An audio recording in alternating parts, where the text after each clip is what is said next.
What up, what up, what up? It's your boy JD coming back at you live and direct, man. Welcome back to the channel. Y'all know the routine, man. As soon as you come to the building, mash that like button, hit that subscribe button, turn that bell for notifications. I had to jump on here, man, because Mark Jackson is not going to get another chance to coach.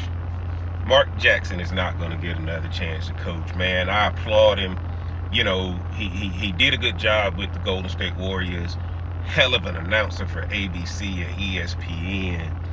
And man, he even has his podcast now, which I think is great for him, because I think if you've been in the media and they're not giving you the opportunities that you want, I think you have to go out on these YouTube platforms, Spotify, Rumble, Amazon Music, Apple Music, wherever you want to go for your podcast, man. I think it's important to see these people go out, no different than what I'm doing here.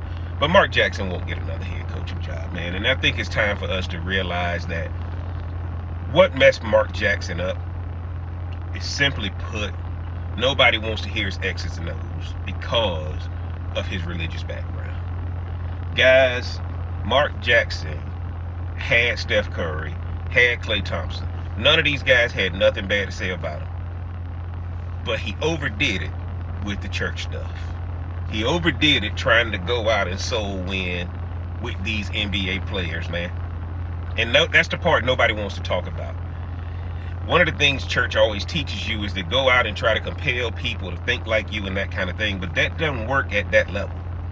And the reason it doesn't work at that level is because that's not what you're there to do.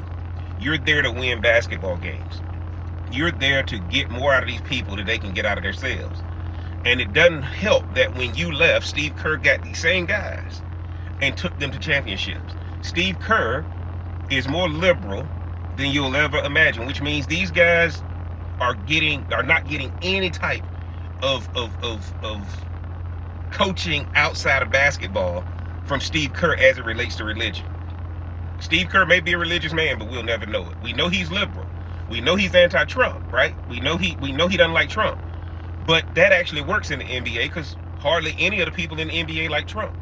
If Mark Jackson is busy pushing his religious beliefs on these guys, and these guys are going to the head office, and he probably has done the same thing at ABC, your talent cannot be overshadowed by your religion, especially when you're in a position of influence.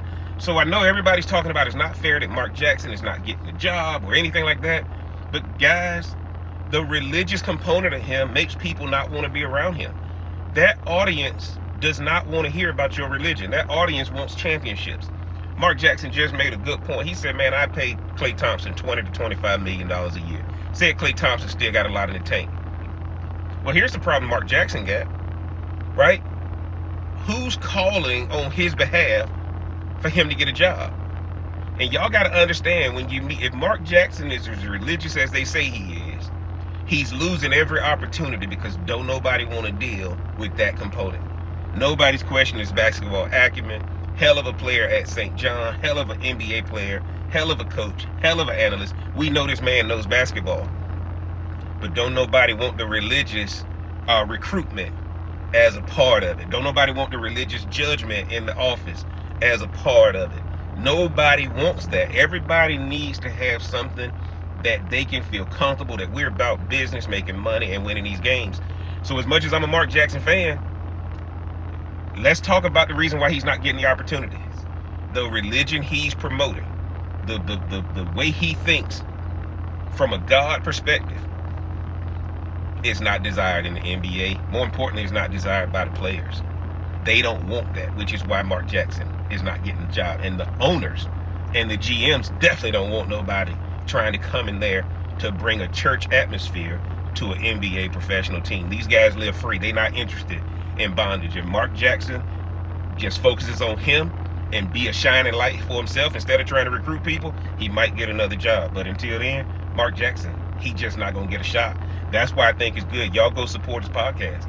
I'm waiting for him to bring up the religious stuff on the podcast because so far, from the episodes I've seen, it's just been straight basketball, and this is a hell of a podcast. Y'all go check it out when you get a chance, man. Y'all get down in the comment section. Let me know what y'all think about this, man. Is Jeff crazy or is Jeff on or something? Let me know what you think down there. If you hadn't already, mash that like button, hit that subscribe button, turn on that bell for notifications.